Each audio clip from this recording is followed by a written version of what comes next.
Are we live on Wednesday night? What's up, fishing fam? Saw tons of chat going on prior to the show starting, but now that I've started to restream, I'm broadcasting tonight to YouTube, the Fishing with Gramps Facebook page, and Twitch. I gotta wait for them comments to start rolling in. Want to say hey to everybody. Welcome back. There we go. Now we're starting to get comments popping in. I see Jeremy and Matt in the chat. Fisherman 83, Josh Lanham, I know Kara was here, Scott was here. Everybody's rolling in the chat tonight. Ladies and gentlemen, tonight on the joining the fishing fam tonight, got a special guest. As you guys know, we spent the last couple of years talking a lot about bass fishing, doing a lot of how-tos, reviews, whatnot, and then over the last year, getting on the water more with not just doing the how-tos and so forth, but kind of getting out and playing in some of the local tournaments, doing state challenges. And that's kind of my way of introducing you guys as you've, either come back to fishing after being a long time away, or folks that I've met more recently that are already into kayaks and kayak fishing, things like that. But one of the changes you'll see this year too is a big focus to get, as we like to say, butts off the banks and onto the water. And a kayak is just an awesome way to do that. I tell people kayak, canoe, bass, buggy, whatever it takes to get you out where you can catch fish and do it a little differently too. But you guys have followed along as we've kind of gone through those adventures. Watched Jeremy, Matt, and I, the Freedom Squad, out fishing various lakes, working to qualify for the Kayak Bass Fishing National Championship. In doing those, we were doing a lot of the state challenges, which are like 30-day long tournaments, and we had a blast doing it. While we were doing that, we kind of got our feet wet playing in some local kayak tournaments, like with our local groups, Grubby and Syak and some others here. And that's the cool thing about kayak bass fishing. And man, it's just a growing sport. And I mean, up there with pickleball, which is, another booming sport, kayak bass fishing is becoming a bigger and bigger thing. And with that, it's just a more affordable way for folks to be able to get out and fish, whether you're on a $300 kayak, budget, or, you do like I did and kind of go through 5 or 6 of them and end up in the Cadillac like I have with my Old Town, Sportsman Autopilot 120, which to me, it's hard to beat that yak. But again, we're working on, and I say we, Freedom Squad here at the Fishing Fam, are working on, I'll just say it, we're recruiting. We're recruiting to get butts into boats, get you off the bank and onto the water a little at a time as you can. And that what that means is we three will be going and doing all kinds of adventures this year. We're going to do some tournament stuff, probably not as heavy as we did last year, but we're going to be doing a lot more adventure fishing. We're going to be doing more challenges. We're going to hit the ponds, the rivers, the creeks, and a bunch of different places. And it won't just be focused so much as it was last year for us to qualify for the KBF National Championship. One, because Jeremy and I both made the 10. We both made the top 100, so we're already qualified. But we're going to be playing with all kinds of different, challenges and stuff like that, just to show you guys, and really not just to show, but to share what it is that we love about why we have this passion for bass fishing. Now, with that being said, Jeremy, Matt, and I, when we went to Paris, Kentucky for the KBF National Championship, we got to meet all kinds of cool people. And it was, obviously a treat. You saw us posting pictures, Chad Hoover, Casey Reed, our guest tonight, Gene Jensen, Matt Ball, these guys that have been fishing at a higher level for quite some time now as the sport's grown. But we also got to meet a bunch of regular Joes like ourselves who were just, there. And that was really cool too. Kind of like everybody walking around. It's like, oh my God, I qualified for the Super Bowl. What do I do now? But it was really cool. So we had, guys like OEF from Twitch, and we had J-Wave from Twitch and a bunch of other, guys that were there. And it was really just awesome. But that being said, the area that Matt, Jeremy, and I chose to fish in, well, we ended up sharing it with a couple of pros. And it was really cool watching, Alex Miller and a few others, rolling around the area that we were doing. And it's kind of funny when, how you like to fish, but you watch these other guys that are doing it on another level. go through and do what they do to qualify to get there. So I'm gonna let that be and lead in. But Jeremy and I had a great conversation with Casey, and he's going to join us tonight. And we're obviously quick fans because we're both Old Town guys, and we have Dakota Lithium batteries. So it's easy. But for somebody to just have no clue who you are, and you're just a couple of regular Joe fishermen, but to sit there and to take time to talk to you, that to me is what being a true ambassador of the sport's all about. And it's folks like these that make it fun and make it different than, say, the boat tournaments that Jeremy and I used to fish in together, where everybody's super competitive. Nobody had anything to say to anybody. The kayak fishing community is completely different than that. I guarantee you, any tournament you fish, you're going to sit there and BS and shoot the stuff with the guy for a while. If he's throwing a bait that you don't have and he's hitting them, they'll share it up with you. It's really cool to have a community like this where everybody wants to help everybody, because again, we're all trying to get the sport to grow, and it just makes it awesome. So without further ado, let me stop my yapping and bring our guest in tonight. Casey, man, thanks for joining us here on a Wednesday night live. I really appreciate you taking the time. I know you got a busy schedule coming up, so I'm glad I was able to get to you before you got back out on the road. How you doing tonight, brother? Man, I'm doing great. I appreciate you having me on. This is awesome. Yeah, and for those listening to home, he's got a little bit of lag in the internet, so if you hear a little bit of delayed response, he sounds good.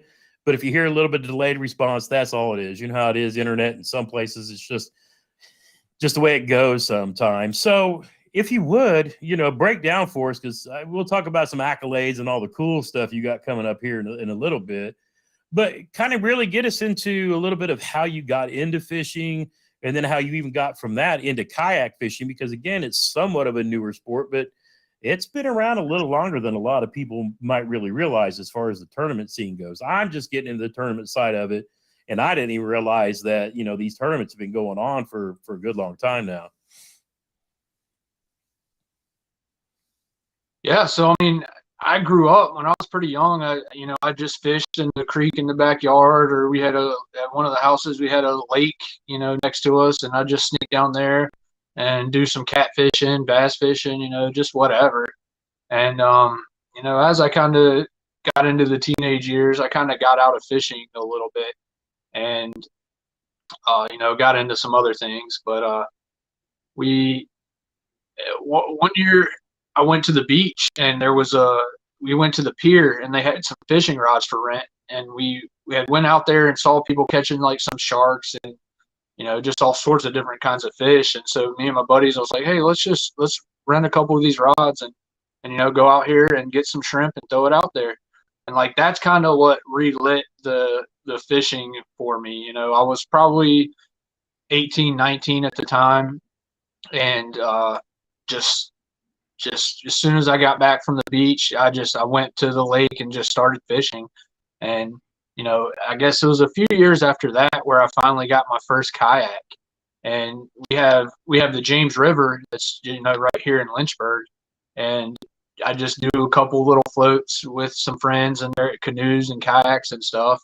And finally got my own kayak, and I just take it to lakes, wherever, and just started fishing, more and more. And then, as the story goes, the more I fish, the more I'm like, I need a better kayak. And, at the time there was still some really nice kayaks, and I didn't know about it. I just had a really cheap kayak, sit-in kayak from Walmart or Dick's or whatever.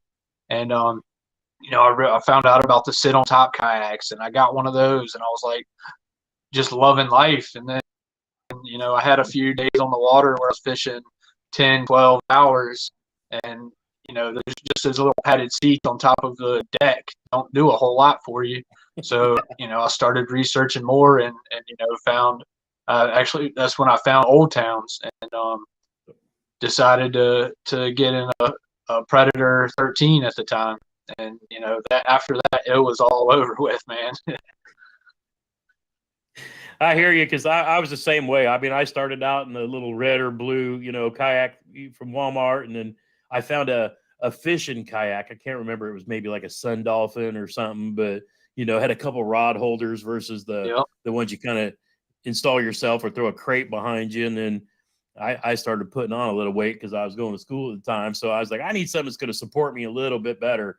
And I want one with like the lawn chair that you see in the cool ones. And that was my first one. Was I found this is back when the prices were a little better, but I found my first Topwater 106, and it was on sale. It was like at the end of the season, and I got it for like $600, and I couldn't wait for springtime to be able to get out and get fishing in it too. And I mean, man, I'm like you, I just kind of hooked ever since, trying to find different places and places to drag it to and go, and just kind of grew from there. So once you kind of got into that, what kind of led you to finding some tournament type stuff?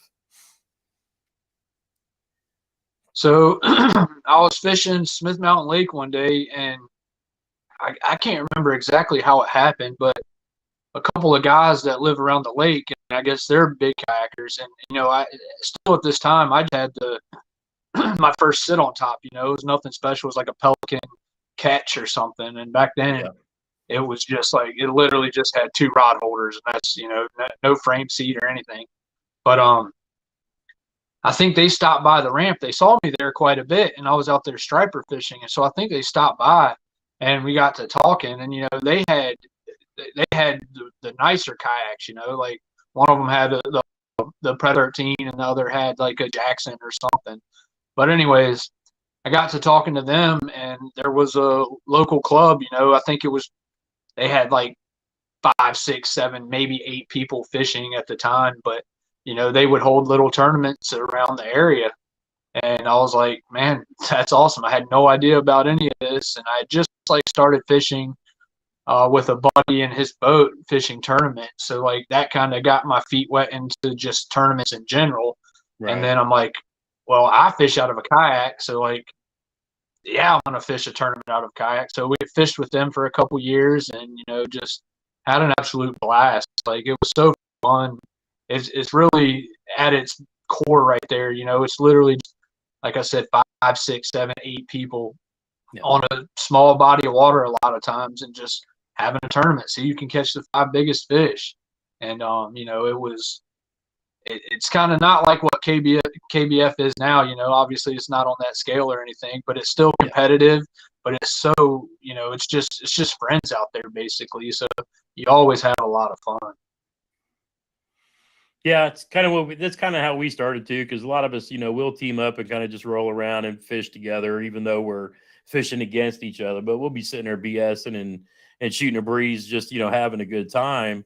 And it's just funny because like the kayak community itself is so welcoming. I mean, it's really amazing. If one of the first ones I fished in the club that I fish, there's a no minimum. So that's a little bit different than KBF, because they're like, hey, these guys are driving all over from the state, wherever, to come fish. If you catch a fish, you should at least get credit for it, because up here in Indiana, yeah, we have some tanks here and there, but sometimes you may not catch anything but dinks. So, I was sitting there catching, 9, 10, 11s and throwing them back. And he's like, dude, you need to upload those. And I'm like, wait, that's if they're not the minimum. He's like, in this club, every fish, you can. I was like, oh man, but at least he could have kept his mouth shut, and at least I would have gone home with a big 0 that day, even though I didn't do whatever. But it was kind of cool just knowing that. And then just the great thing about it, and I tell a lot of people too, is even if you're not big into tournaments and trying to win money and doing all this and that, the cool thing about a lot of them is you get to meet other kayakers. And what that eventually ends up leading to is you hooking up later and going fishing in different bodies of water and having dinner. And, it's a great way to go out and just meet your community that's in your area. And that's why I often tell everybody, if you've got a kayak club around, just show up. They'll walk you through what you need to do, but it's a great way to meet other anglers in your area. And then you end up making, basically lifelong fishing buddies from then on out. Yeah, for sure. I mean, joining that club is like everybody should do that, whether, it doesn't matter what their goal is with it. But yeah, get with that club. I mean, just for bare minimum. Even if you don't want to fish tournaments, like a lot of times they just meet up and go out and fish anyways. Like you said, you become friends with them, and you don't have to necessarily fish the tournaments, but they're not just fishing tournaments. They're fishing, you know, as much as they can. So y'all can Yep. meet up, get out on the water, and I mean, it's just being able to talk to that many different people about, you know, fishing and what we love to do. You can learn so much just by doing that. And that was awesome for me. I mean, I learned so much from those two guys that just happened to stop by that ramp that day because they saw me with my kayak there all the time. Yep. And you know, that's kind of what got me into, you know, what I'm doing today, really. So yeah, I'll always you know, be thankful for that and being able to meet them. Yeah. So obviously you must have fished a while to do that and gain some skill and knowledge and, you know, experience. Because for me, I mean, I can fish the same body of water and it would take me like a few years just to kind of figure it out and, you know, put two and two together and things like that too. But, you know, when you're doing it on a bigger scale where you're traveling to different bodies of water that you may not know, you know, there's a whole lot more work in that. So how did you kind of progress through your going from like local club stuff up to taking it up to the next level? I mean, with the local club stuff, like there was nothing. I just went out and fished. You know, there was no practicing. There was no really research being done. It was just, hey, let's go to this place and start fishing. And then, you know, you start fishing bigger tournaments, or, you know, I got into fishing the KBF events through the online series. And, Yeah. you know, my first big event was actually the KBF National Championship. I think it was 2016. Oh wow. But I went to that, you know, I qualified for that through the online events and was like, hey, I'm going to drive to Kentucky Lake and go fishing. And, you know, I tried to do a little bit of research, but then I didn't really know what I was getting into. And, you know, I just used it more as like a vacation, really, instead of like a focused on the competition aspect. I just wanted to, you know, get out there.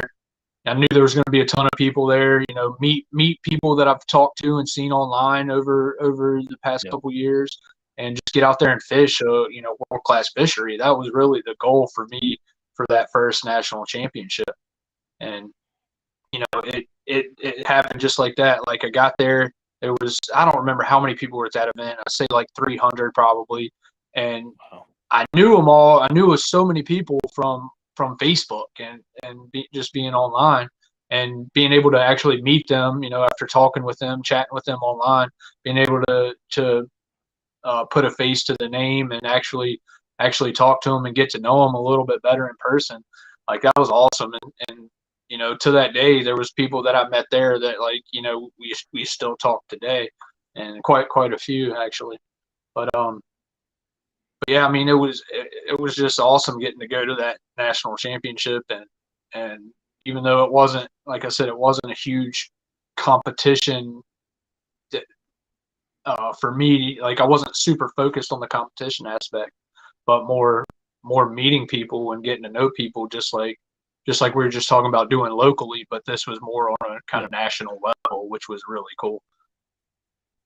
I think it's funny because I think a lot of people, you know, kind of start out there because that's what it was for us. You know, we were like, oh, we're gonna make some YouTube videos, and it's basically a fishing vacation, and we're gonna go try to meet all these, you know, cool people we see on, you know, Facebook and YouTube, and have kind of followed along for a while, and you know, it was really kind of cool. But yeah, I mean, it's funny because we were literally just the same. You know, we got a B&B and just chilled and took it for what it was. It just went.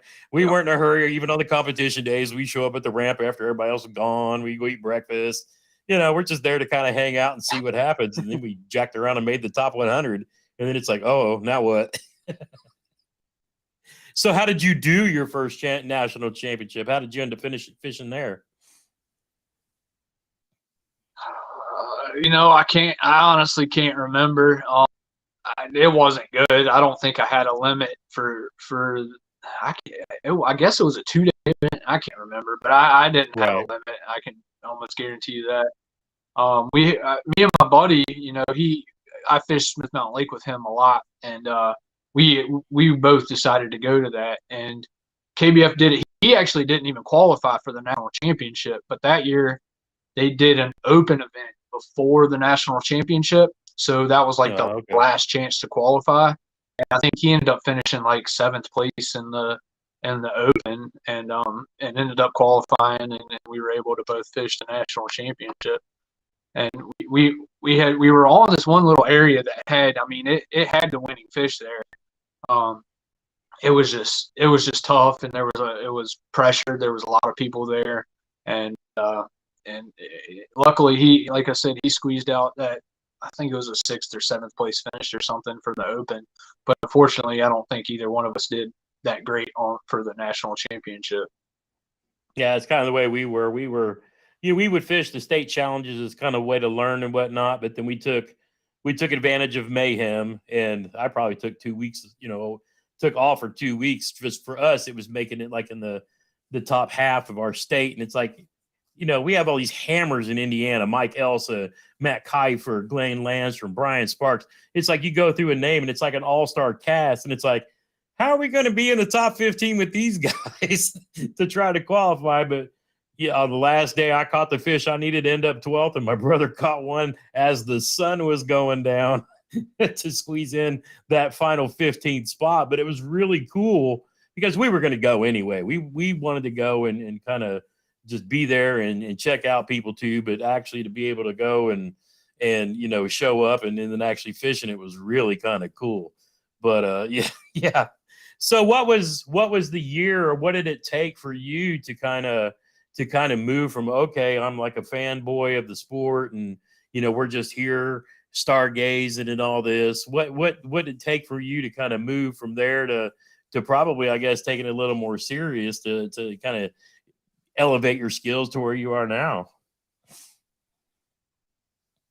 I mean, honestly, I'd have to say it was probably that national championship. Like, Yeah. just seeing what all was involved there, how big it was, you know, how much money was involved, like kind of all of that really. I mean, I was pretty much all in before that. I was running my own online tournaments.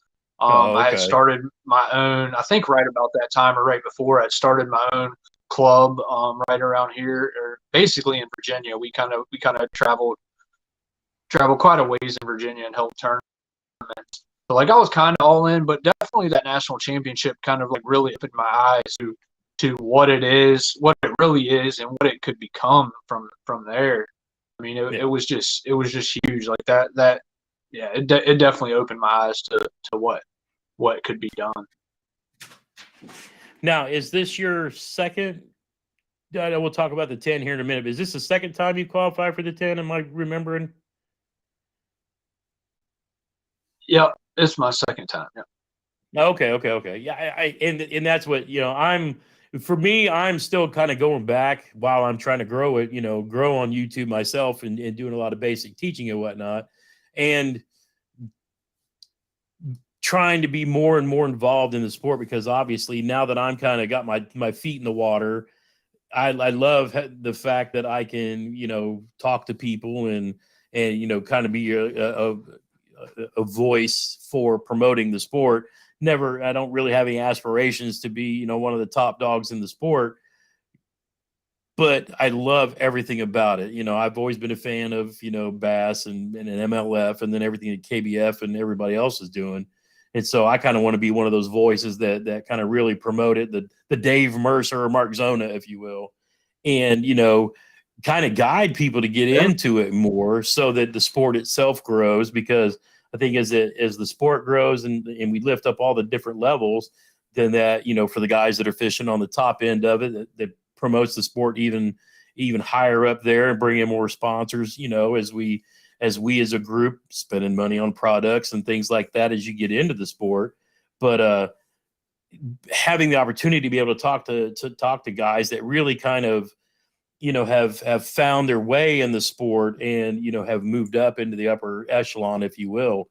And obviously being, I know with the Old Town Pro staff and things like that, those are high level guys that are getting out in competition too. So kind of tell us how you got hooked up and got with, Old Town as a sponsor, and maybe walk us through a couple last couple of years of you kind of, elevated your game in the sport, even what led you to the 10, the first time, and then how you got back here again. And then we'll talk about what the 10 is for those who don't know yet.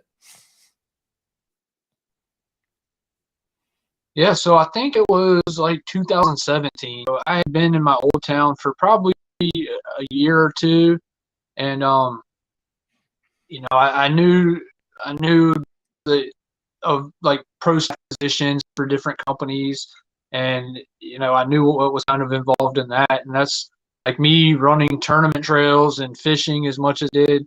Like I just figured it was a good fit, and I think I don't know. I can't remember what happened.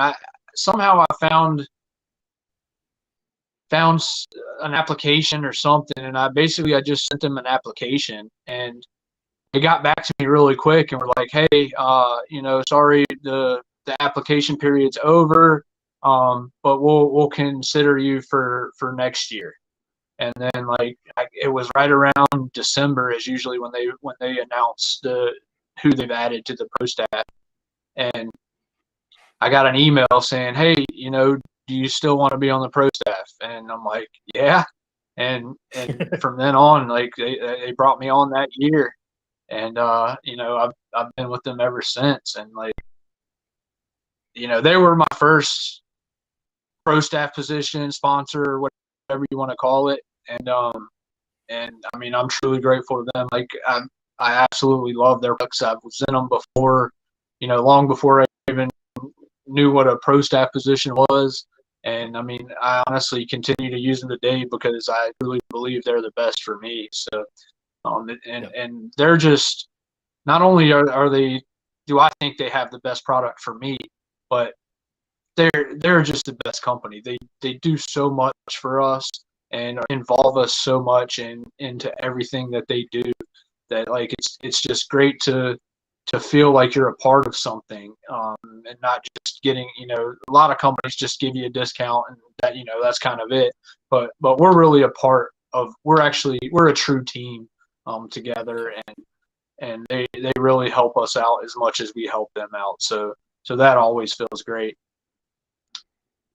Yeah, it's awesome being part of, Johnson Outdoors, because then you're part of a blanket company that you got the best trolling motors, you got Humminbird as, fish finders, and, kind of the whole solution to get somebody started, whether you're just starting with the top water, and throwing a little 5-inch helix on there to see what's below you, or moving up to what I always call the kayadilacs and the stuff that, we're rolling around and doing our fishing on the bigger lakes in, even though I still have a smaller sportsman just for, lakes for small, smaller rivers and creeks and stuff like that too. But it's awesome being part of a part of a company that, even when you see on their Instagram, they're big into, trash cleanup and protecting the environment, because a lot of times we know, I always tell everybody when you're out fishing, just take your trash with you and maybe pick up a little bit more. If you see something floating in the water while you're out, just throw it in behind you and then throw it away later.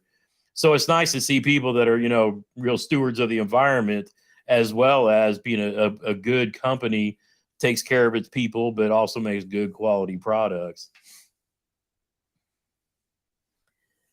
Yeah, I mean, it was awesome. Like when I first got involved with them, I didn't know the whole Johnson Outdoors thing.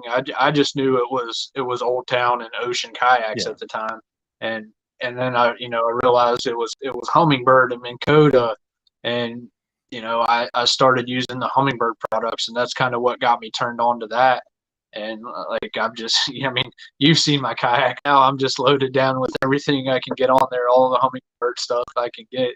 I want to be top of the line with that. So, but yeah, it really worked out that it was Johnson Outdoors as the parent company, and I kind of got my foot in the door with all three of those companies as well. Yeah, that does make it nice. So tell us a little about when you kind of went to the upper level, your first year of qualifying for the 10. Kind of tell us what the 10 is, and then in that year how you qualified for it, whether it was, because some people don't realize, did my camera just, I don't know, can you still hear me? Yeah, I can hear you. All right, I saw my camera blink, but I think it shut off, so I'm going to pop it off and then pop it back on. I don't know why it did what it did, but So make sure. technology. All right, I'm going to take 1 second. Chat, you keep chatting. I think my camera didn't get all the way plugged in, and it was running on battery and just now died. 1 second. All right.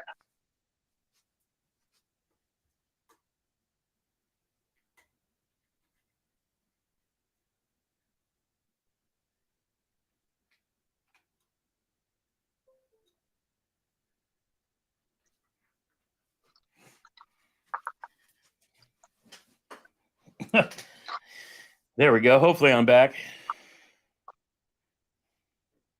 Yeah, I got you back now. All right, cool. I don't know why it shut off, but You hear me? So anyway, kind of give us a recap of your first year qualifying for the 10, and then tell us a little bit about what the 10 is, and then we'll talk about this past year and what you've got coming up at the end of the next month. All right. So, well, part of my 10 story starts off the year before, where I qualified 11th place. And for those of you that don't know, the 10 is basically the top 10 in points throughout the season.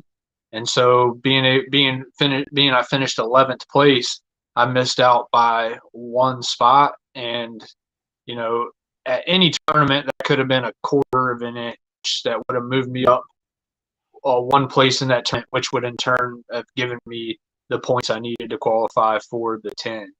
So that was 2018. I was 11th place.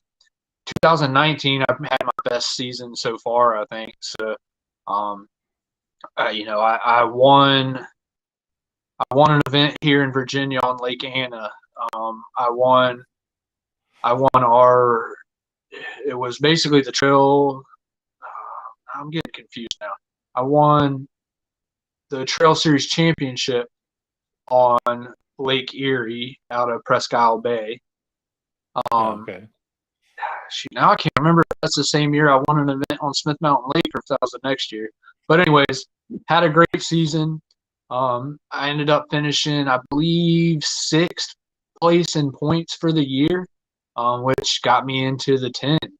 And being have seen what happens at the 10 for the 2 or 3 previous years before that, that's always a goal. That's always been my goal, to get into that.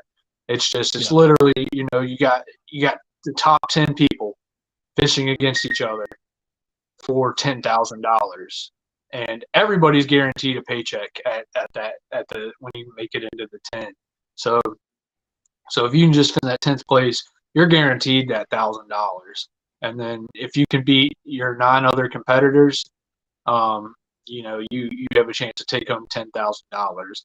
And that's pretty awesome. And that's something that kind of elevates. That really elevates somebody up the food chain, if you will, because it's kind of cool how they take the top 10 who are like in the Angler of the Year running, give them their own tournament, let them duke it out. A lot of times put you up in what they call the 10 house. If you guys want to see some of what we're talking about, go back to the Kayak Bass Fishing YouTube channel and just search on the 10, and you'll see like some of the past tournaments that's taken place. And it's really kind of cool, even from the fan aspect, because they do a good job of putting the cameras on all the anglers and follow them around, and you kind of get in their mind of what they're doing, and fish caught, fish lost, heartbreak, and all kinds of. I've got a buddy who was there and was leading it the first couple of days, and then just swung for the fences on the last day, and just it just didn't work out, and he working on trying to qualify back again just to be able to go do it. I mean, it's really cool how they kind of capture all the emotions and everything that's going on the water, and it seems like that's a little more I don't know, prevalent or popular with being kayaks, because it seems like all of us are running GoPros, and you kind of get to see everybody's. That's what I always love, is after the tournament's over, when everybody's kind of cutting their videos, because you get to see how many people broke the water down differently, even though they're in the same area as each other. It's really kind of cool to be able to go back and look at it. Yeah, I mean that's kind of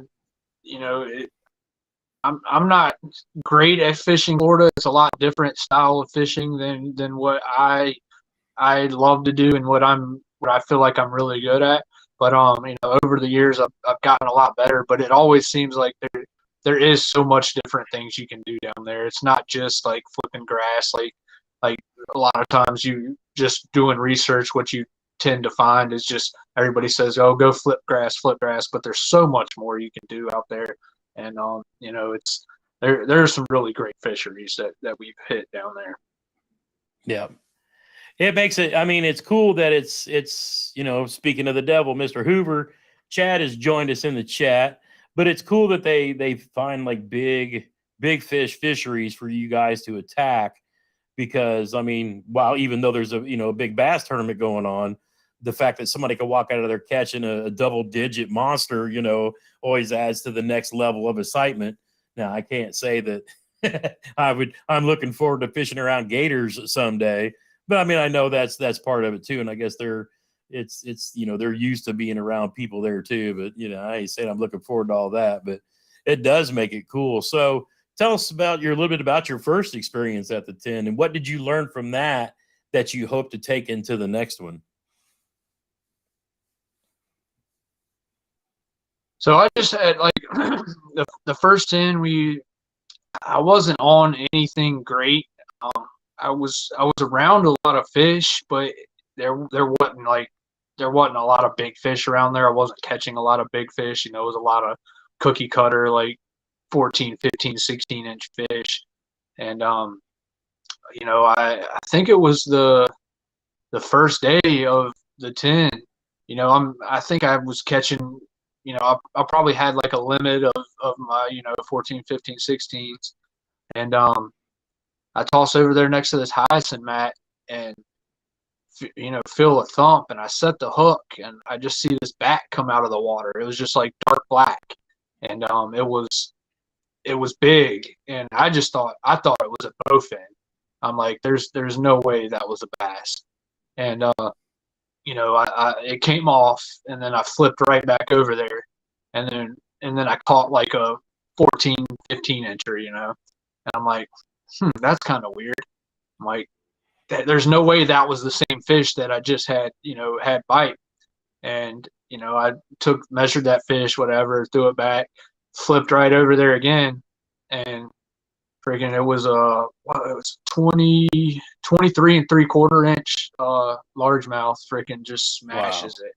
And it was if I had to guess, it was like 8.5, 9-pounder. And wow, that was the fish that hit the first time. It had to have been on a bed right in there. That's as far as I can tell. Like, I couldn't see anything. The water was too murky to see anything. But I mean, it had to have been a bed. And I guess that fish that I caught was the male fish there protecting the bed, the smaller one. And then flip back in there, and sure enough, the big mama eats it. And like, that really pushed me up there on day one of the 10, because obviously 23.5-inch fish, or 23 3/4 or whatever it was, that's going to move you way up the leaderboard. And I don't remember what place I was in after that day, but I was in like if I had to guess, like second or third or fourth place, I would think. And then I knew it was going to be a struggle going out there the next day, because I needed the same amount of inches, but I knew it was going to be hard to catch another 23 24-inch fish. But I went out there and scraped together a limit, and I finished 6th place, I believe, that year. But as far as that, like, I mean, the fishing was decent. Like, I was happy just to get a limit and not finish dead last.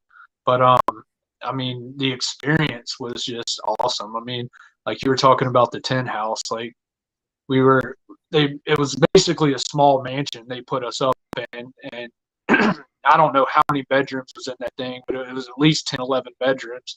And every bedroom had its own bathroom. I mean, just a huge kitchen. Upstairs had a game room, movie theater. Like it was, pool tables. Like it was an awesome experience. Just like to live in that house for a few days and be with the other best kayak fishermen in the world. So like it's just and the amount of gear we got. Like one day we came back from practice. I think they had our whole beds just covered in Yeti coolers. I mean, Yak Attack stuff, catch boards, I can't hats, jackets, Columbia jackets, like all sorts of stuff. I mean, thousands and thousands of dollars worth of gear was just sitting there waiting for us when we got back. And not only that, like I said, when you make it into the 10, like that's a guaranteed $1,000. I think Chad normally pays that to people before you come, like just in case you need help getting there. You have the dollars already, and I think it's like fifth place and higher. The money starts adding up, and then the top place prize is $10,000. And like for a no entry fee tournament to receive all that gear that you get, and a 1 in 10 shot at winning $10,000, and like all you have to do is pay for the gas to get down there, basically.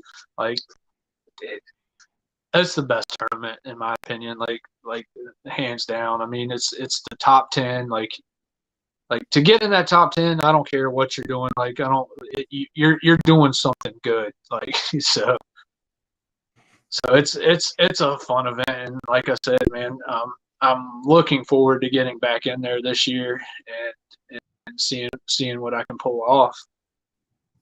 But let's go back. So part of the rest of my 10 story was, I told you about that the first year before I qualified, I was 11th place. Then I qualified. I got, what did I say, 6th place, I think, and then qualified. And then for the 2020 season, I got 11th place again, missed out by 1 spot.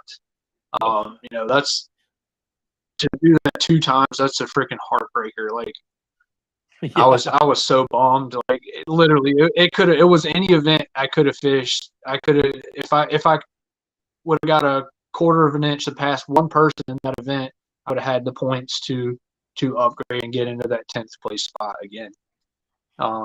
So to add on to that, in the 2021 season, I finished 11th place in points one more time. And I think,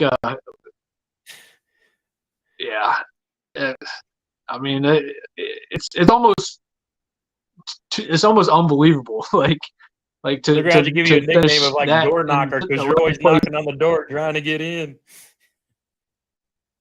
Yeah, I mean, to finish 11th place for 3 different times, like be that close, because like I said, that's the event you want to be in, and to miss it by that much, not just once, not just twice, but 3 times. I mean, I don't know. It was just, I mean, there's nothing I can do about it. Like I try not to let stuff like that get to me. Somebody had mentioned to me, you need to put number 11 on your jersey for next year. And for this past year, I sure enough did it. I put the number 11 right on my chest, and that was kind of just to remind me, like, to keep grinding. Yeah. Like there's a lot of times we're out here on the road, and you got long days. You're out there, you ain't catching anything, but like you always, like, you're there. You gotta grind. You can just never give up. And like that's kind of what that number 11 meant to me on my chest this past year. And it all ended up working out. So like I'm so happy about that. Oh, I can imagine. So if you've got a bait or two that's like your confidence, everybody's kind of got their thing, their techniques that they've kind of they're their go-tos. What are kind of like a couple of your rods that you've always got ready to go that you fish probably 90% of the time that you're going to catch them on? Shaky head, drop shot. Shaky head and drop. The shaky head comes first, but then the drop shot is probably second. Yeah. Those are. Now, I noticed that those because, I pay attention. two baits right there. No, go ahead. Those two baits right there have probably, I'd say, pretty close to my top 10 biggest fish that I've ever caught have come on those two baits right there. And, I've caught a 12-pounder. I don't think, other than that 12-pounder, I don't think I'm breaking the 10-pound mark, but, a lot of 8-pounders. Maybe that one, I didn't weigh it, but I think it was pushing close to 9 pounds. Probably my top 10 fish are probably all seven and above. And, Oh, wow. and pretty safe to say they probably all came on a shaky head or shot. That's pretty wild. Now so I've always been, a bank beater. It's just kind of the way I grew up. And, up until this last year, my basic electronics basically just told me what the water temp and the depth was, and, with people with having access to side imaging and down imaging, I think it's really, up the game. And I noticed watching you and a couple other guys, it was just like spot to spot to spot to spot. It's like you'd done your homework and you knew where you were going to stop and fish for a couple of minutes and then off to the next one. And, it kind of shows a lot, I think, for a lot of taking the randomness out of just beating the banks and, doing like I've always done, just grabbing a chatterbait and running up and down, see if I can catch somebody coming up feeding. But you guys are actually, it seems like I've eliminated a lot of that. And, you get out, you do some scanning, you find some spots, and then you're putting your electronics to work. And obviously you're telling me with a drop shot and a shaky head tells me that you kind of know what you're looking for in an area and then what you're targeting. And then, if it's not there, then move to the next one and come back and hit it again. Yeah, I mean, that's exactly right. And that's like that, you saw me out there at the national championship. Like that's what I love to do. Like not every tournament works out like that where I know where they're at and I know I can go there. I mean, pretty confident I can hit that spot and catch a fish. If not right now, I come back in 30 minutes or an hour and catch one there. But when it works out like that, you can't ask for anything better than that. I mean, there's a lot of tournaments where you have to just run the bank, just casting, just covering water and just making as many casts as you can. But yeah, for the national championship, it was, and that's kind of how it was on during practice for me. Like that's kind of what I thought I'd be doing, was just running the banks, casting that rattle trap. Like I was catching a lot of fish doing that during practice, and it completely changed up on me. And I was just kind of lucky enough to have a few clues during practice and then a few clues that morning that when they weren't biting the rattle trap like they had been, that I had to change it up and was able to kind of like fall back on those few things that I had learned and then expand on that. And it just, it immediately started working. And, when that started working, it's like, okay, well, you know what to do, just keep doing it. And so like, I was just completely focused. I probably had 35, 40 waypoints throughout that whole creek back there, or that bay, or whatever you want to call it. And, I just covered water and just would keep going and try to find more. At the end of the first day when I was sitting good, I was like, well, I need to slow down. I've been burned in the past by, not being able to catch a limit, the next day. So I just kind of expanded and tried not to hit the stuff that I knew was, knew what was working, and just expanded more on that, covered more water, found more spots. And, that ended up paying off for me. So Benedetto asked, you talk about the shaky head. What's kind of your setup? You have a certain brand or bait company that you like to use that's, you found productive for you? Yeah, so the shaky heads that I actually use now are from this place called Jig Shack. This guy, Bruce West, I don't know if he makes them or I don't know how that all works, but he sells them, and they're tungsten. Um, the shape of the head is just, I found it's the best. It works the best for me. It doesn't get hung up rocks as easily as like the football heads that I was using. Oh, It's okay. just an awesome little head, and yeah, that's solely what I use. I use like eighth of an ounce, 3/16, up 3/8 and a quarter. Like, And you're throwing those on your what, cash and spinning rods? yeah, most of the time. Well, I've Because been I know throwing some it a lot people will more power the shot, heavier and then some ones, like people. the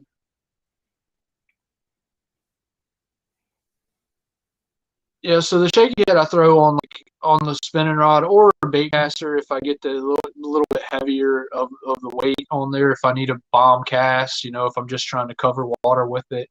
But if I'm just like fishing like brush piles where I know they are, and I'm just kind of flipping to them, like, then I'm just using a spinning rod. But yeah, so you're talking about power shotting and stuff. Like, my technique of drop shotting is, I call it more of a power technique. I'm still using a spinning rod, uh, but I use a little bit heavier weight than a lot of people do. I use a bigger bait. I use a bigger hook. So it's definitely more. I don't know if it's true power shotting, but it's definitely a heavier duty drop shot for Yeah. sure. And if you So guys kind of want, I have a between great that video on power and YouTube that finesse that shows. technique there in the middle.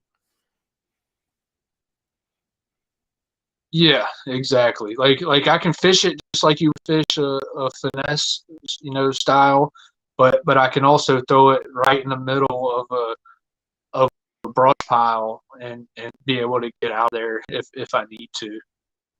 Yeah. Yeah, like I So was getting ready to say, I what have kind a of soft video on plastics are my you throwing YouTube on there? channel. The plastics on there. I'm sorry, I didn't hear you.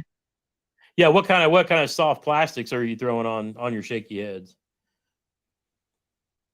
On the shaky head, I use a Zoom shaky head worm most of the Okay.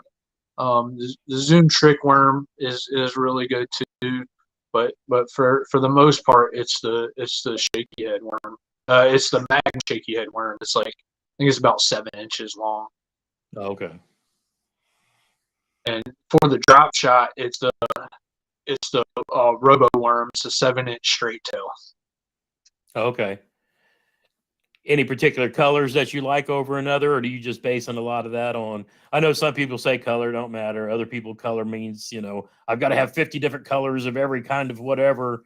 And then some people I know only have white, green pumpkin, pink, and black and blue. You know what I mean? Yeah, I mean, so for me, for shaky head, and I'm weird. So on a drop shot, I literally just throw one color. That's it. That's all I throw. Um, but for the shaky head, it's green pumpkin. I'd say 75% of the time. Um, a black is a good color too. I think that's what I was throwing down in Florida for the 10 before was the black, and then like a June Gotcha. bug color. Those are basically the three colors. I don't think you need any more than that. Um, which it's weird. So for my drop shot, it's the red crawler and the robo worm. For whatever reason, it's worked for me kind of all over the country, but here at Smith Mountain Lake at home, that's like that's been kind of the go-to for quite a few years now for everybody. So like that's kind of where I started throwing it, and I just never really found the need to change it up. Um, So let's talk about a little bit about this year. What leading up to the KBFNC, that and getting to the 10 house again, and getting to the 10 house instead of 11th this year. And so for, again, anybody who's just joined in, last little bit, Casey Reed, Old Town Pro, qualified for the 10 this year for KBF. And what the 10 is the top 10 in the Angler of the Year race. they get to go and they have a tournament that's designated just for them. And Casey was telling us before about how he had finished 11th 3 times prior to this between his first appearance again and now. And where did you end up this year? Was it 6th or I can't even remember? Now this year, I was 9th. Okay. So beat that 11th spot by a couple places. Gave yourself a little cushion. So what are you doing? Not a whole lot, but a little bit. So what do you now? So the tournament itself is what, the end of February? Have I got that right? Yeah, the end of January. Oh, okay. So it's just coming up here in a few weeks then. I think it's it's coming up. It's coming up very quick. The trail series down there kind of kicks it off. So that's, I think it's like the 26th something, that whatever weekend that is, and then that kind of leads us into the next week, and then the 10. Okay, excellent. So have you what kind of, since it's like, this is kind of like, sounds like the Daytona 500 in NASCAR, where you're starting out the season with like a huge event to kind of get things kicked off. How are you preparing for being down there? I mean, are you just, based off of experience from your previous time, or how do you kind of break down where you even think you want to fish? But I'm not obviously asking you to tell us what your, plans or your juice is, but I want to kind of get your mind a little bit about how, you've worked so hard again to get back there. How do you spend this time in the off season leading up to getting down there? How do you kind of prepare yourself to be productive from like first day of practice? So I'm just, I kind of got a good idea of what generally works down there. Not just what works, but what works down there, and what I'm good at, or what I think I can do good at down there. So I honestly haven't done a whole lot to prepare for this yet. I'm kind of keeping it on the back of my mind right now. I've really been focused on trying to get my kayak up and ready. I got so much stuff that is involved in that kayak and trying to shoot videos of me, getting everything rigged up. It's really taken quite some time. We've had cold weather, we've had high winds. It's been pretty rough to get. It gets dark early, so I get off work and it's hard to get out there with any daylight to try to get everything rigged. But I think I'm about done with that, and I'll have a week leading up to the trail event down there to practice. So it's just been kind of out of mind for now, and just gonna wait till I get down there and see what the weather's doing, and just see. We're on a few new lakes this year, some that we fished previously. So I do have some experience on some of the bodies of water. There'll be some new bodies of water to check out, and we'll just see how it goes from there, man. Like, I got a week, so I'm pretty confident that we should be able to find something, and hopefully we don't have a cold front move in with 25-mile-per-hour winds and 28 degrees in the morning like it was last year. So hopefully we can forego that cold front this year that I think tend to hit us the past 5 years that I've been down there this time of year. Kind of like going to Kentucky Lake and starting a tournament in 29-degree weather. Yeah, I mean, it's kind of what sucks about tournament fishing, but it's also what's fun about it. I mean, it wouldn't be as fun if you just had perfect weather every single day of the tournaments and practice. They gotta throw you a curveball somewhere, and truly that just it really shows. Yeah, I mean, it really shows who the better angler is once you're on them during practice, and then everything changes, and to be able to go out there and still catch them, Like that shows who's really good and who can really change up and follow those fish and really understand kind of what they're doing, Yeah, I mean, and or since just you get really don't lucky. even know where you're going to be fishing, it's those who can stay relaxed, knowing that, hey, it's just water. I'm going to get out. I'm going to do what I'm going to do. Because I learned, I mean, for me, for my first KBFNC, I caught them, in practice, and then I got out there in the first day trying to do everything I did those days in practice, and I did not adjust. I tried to force what I had all day and just didn't make a change. It wasn't until I slowed down, got offshore, and kind of started putting things together that I, had my own personal comeback on day two. But you being stubborn and just trying to beat, I'm going to catch the fish the way I want to catch them, and that don't work. Oh, I mean that's I can't tell you how many times that's bit me. Like it's so hard, man. And in tournament fishing, like to be good, you have to be a good decision maker. And there's not always you don't always have stuff to go off of. Like a lot of times it's just a gut feeling or just an instinct to know that hey, if this isn't working right now, I need to change something up. Yep. Where if you could change it up and you can go catch fish, or maybe the fish just weren't biting that morning and they're getting ready to start biting that what you're throwing, but it's just a time thing. So like, Yep. it's so easy to miss out on those opportunities. But if you can make that right decision to either stick with it or to change it up, whatever it happens to be that right decision, I don't know.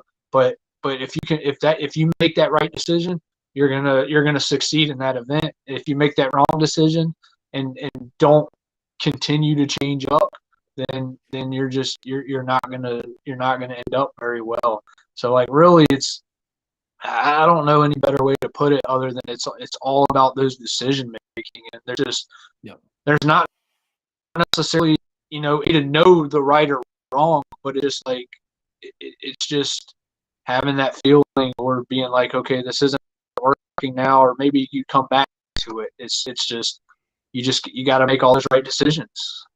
Yep.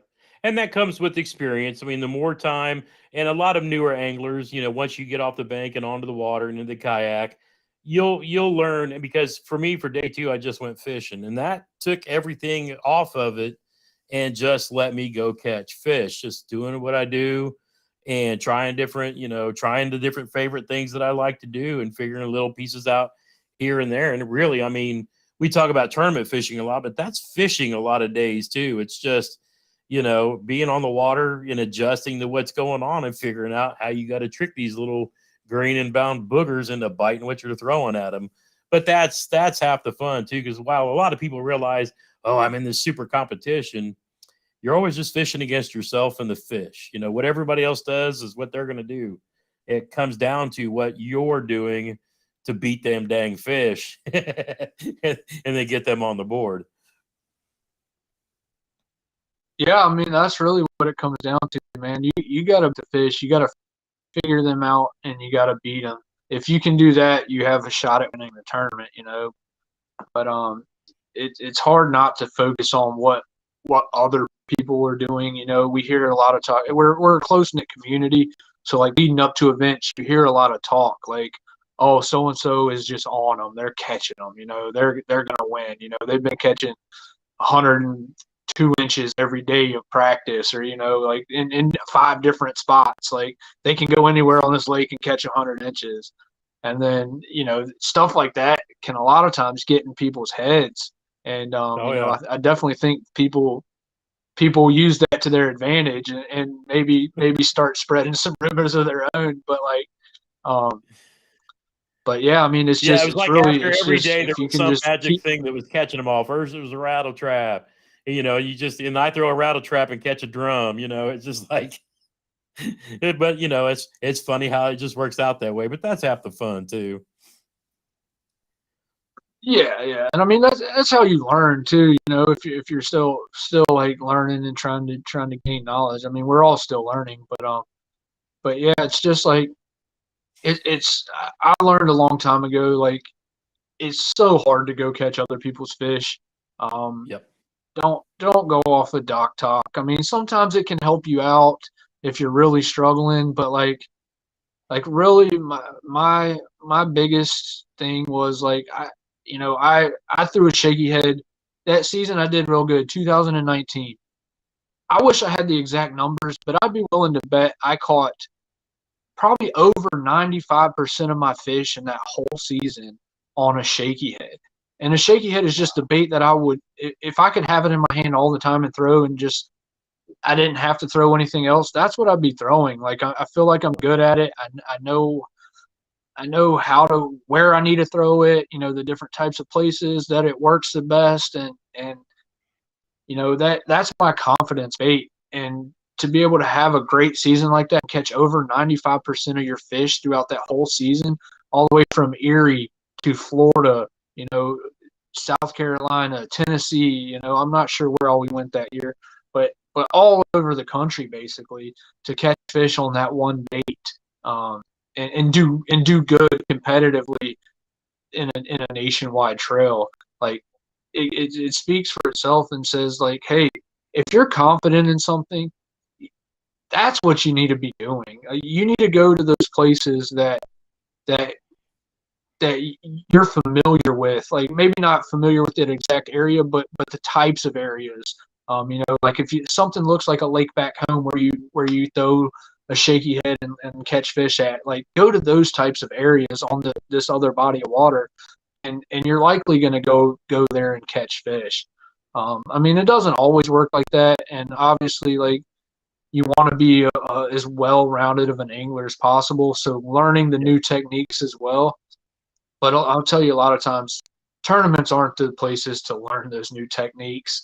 Like if you've never thrown a rattle trap before, just because Jody Queen tells you they're biting a rattle trap, you've never thrown one before. Well, don't go throw a rattle trap trying to figure that out. Just do what you're confident in and go out there, and I think you'll do a lot better.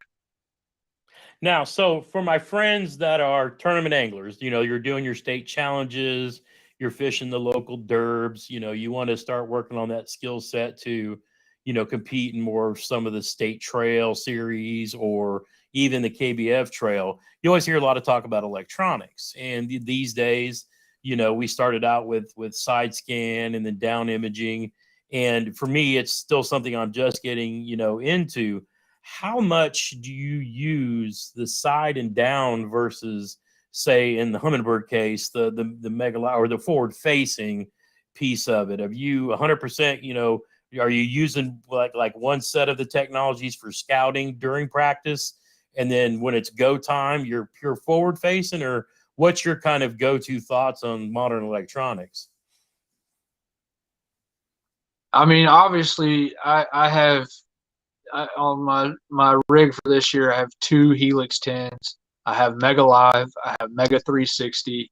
They're all networked together, so I can pull up anything on any graph at any time. So obviously, I love the technology aspect of it. I've always been big into that. I've always been into just technology in general, computers and whatnot.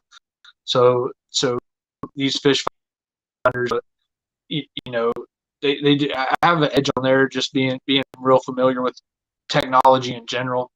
So like I've always been big into that. But once I learned side imaging, that was like, for me, that was a game changer. You just can see so much out to the side of the kayak.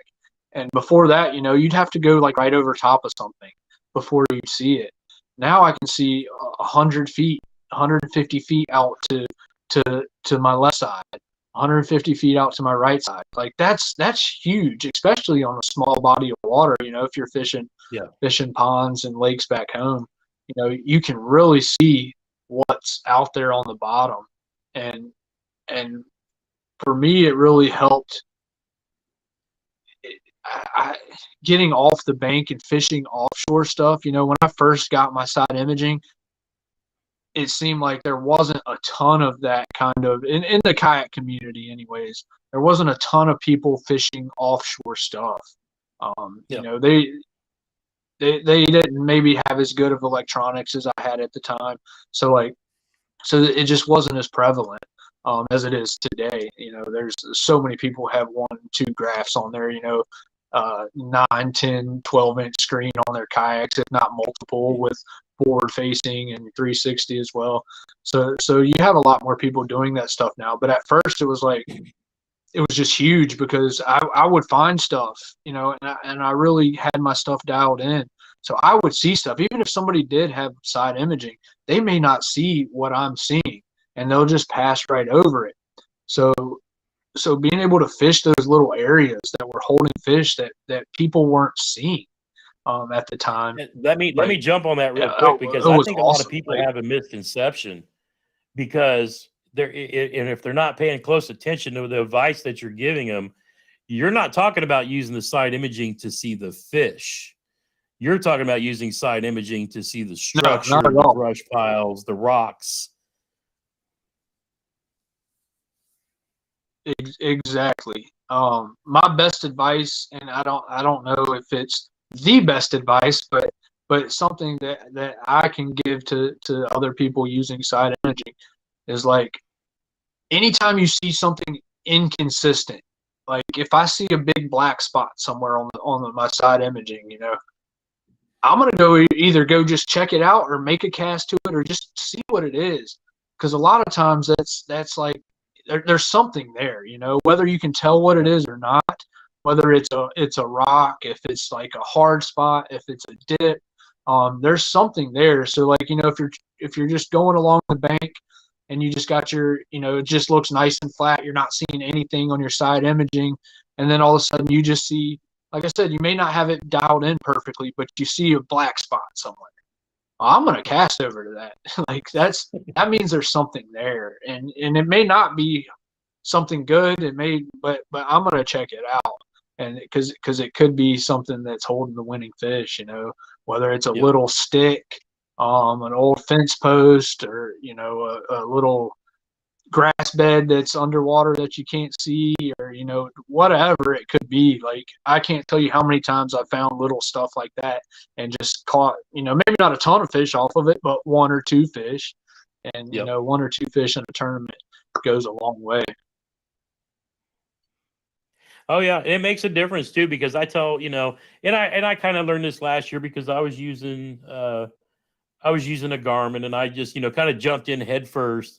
And I realized after having it for a bit that I probably would have been better off, moving from, like I said, fish finder, depth finder and water temp. I would have been better off probably holding out on the forward facing and really getting to understand the side and the down, just to kind of dial that experience in, and then add another layer onto that later, And I'll probably, that's what I'm gonna do this year, is I'll probably get a 10 or 12-inch helix, and I'll fish with that for probably the first 3-4 months, and get it all dialed in, get it figured out, and then I'll add maybe the Mega Live to it, and then maybe someday, like you said, it's like when you see iCast, when you've got the 360 that's on the little mount that drops down behind the back end of the yak too, and you're kind of getting into all that technology. But a lot of people, they kind of jump into it so fast, and they have it on screen, but they really don't understand what they're seeing yet. And that takes a little bit of experience. And I think that's what separates some people that have electronics and have really got it dialed in, is why somebody who's just got side imaging could go out and whip the tails of people who have forward facing, because the guys with forward facing may not understand what they're seeing yet. Yeah, I mean, for me, it's like I really try to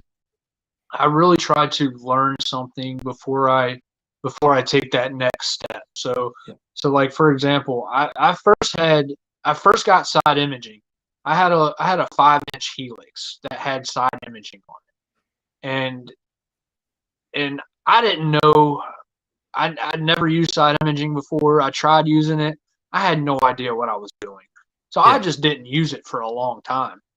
And then I went out one day and I'm like, man, I really got to figure this out. You hear so much talk about it. I mean, in the boat world at the time, this was like before live or anything, but you hear this side imaging, side imaging, side imaging. So I'm like, okay, I'm going to focus and learn this.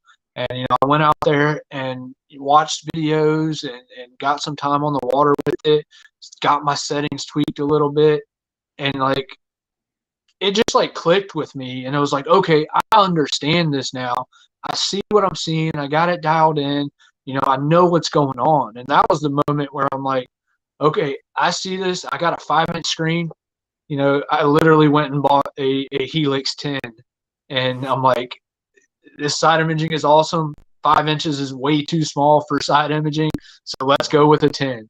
And like, it's just been on ever since. And like, that was kind of what clicked for me, really helping with that side imaging. And like, I mean, I use the 2D and down imaging a little bit, but really side imaging it's always on when I'm in the kayak. Now let me ask you this, because I'm getting ready to order something here before too long.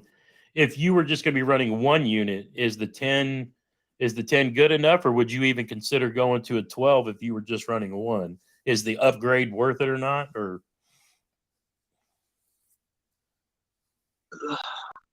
I mean,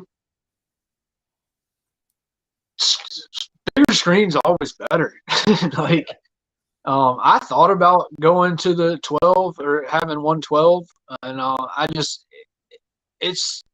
think, I mean, I'm saying that, and I have two 10s on there. I just think the 12's too big for me personally.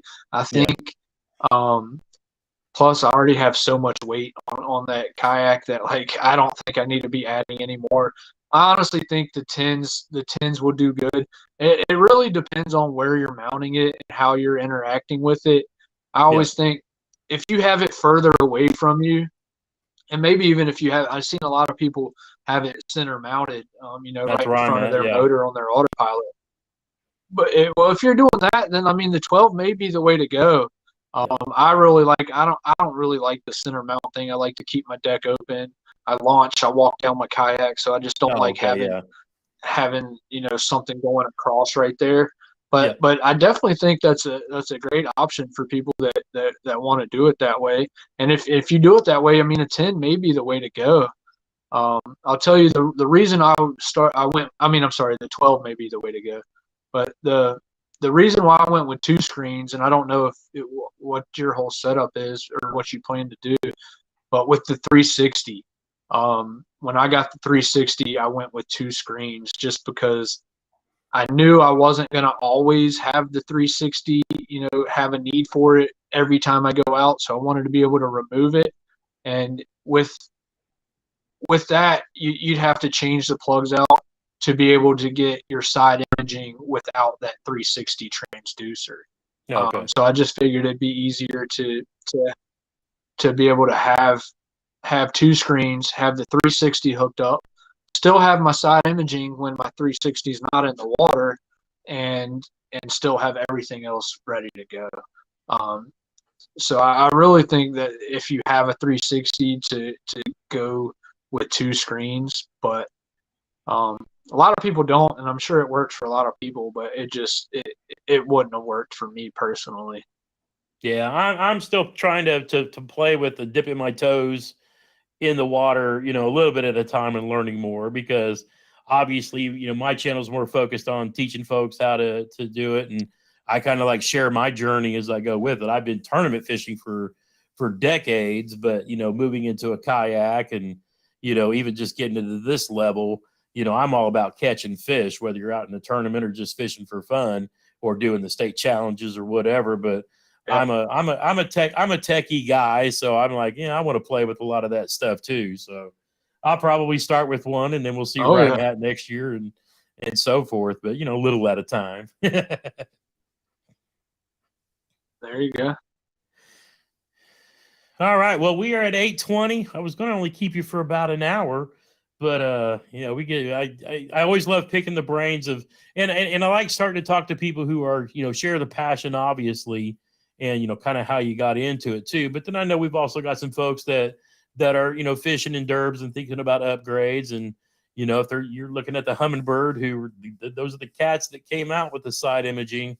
And Casey's a good guy to talk to, and obviously everybody who follows my channel knows my love of the Old Town, because I've been in the paddle, the pedal, and now the kayak, and I'm all about promoting it. But hey, if you got a brand that suits your needs, or if it's just a Walmart edition, hey, just get out on the water. Be sure to wear your PFD. It's important every single time, especially this time of year when it's a little colder out and water can lead to hypothermia. We want everybody to be safe out there. But Casey, I really appreciate you joining us tonight. Hopefully, after you bring home this 10 title, we can get you back on so you can tell us all about your story. Yeah, man. Either way, I'd be happy to come on, and yeah, hopefully I can come back with a big old trophy, man. That's what I'm hoping for. But it could go Just any gotta go way, fishing. so we'll see. We're gonna do our best either way. All right, and with that, we'll say goodnight to everybody. I'll let you get back to your night and tell everybody else out there, as I always do. And hey, it's that time of year. A lot of us are still not fishing yet. We got a couple months to go. Check out the state challenges. Check out KBF. We got a bunch of fun for the people who are just getting into it. We got a bunch of fun types of challenges and tournaments. I'll be doing individual videos. You see me talking with Chad Hoover, talking about it with Gene. We got some YouTube challenge stuff going on. But a lot of the stuff, we want to show you guys how fun, the fun side of KBF, the knucklehead bass fishing side. And then those of you out there that are already fishing the challenges, fishing the grubby events and your trail series and all of those, it's always cool to have a guy like Casey come in and talk to us. But again, get outside when you can. Make some memories. That's the most important part. One cast at a time.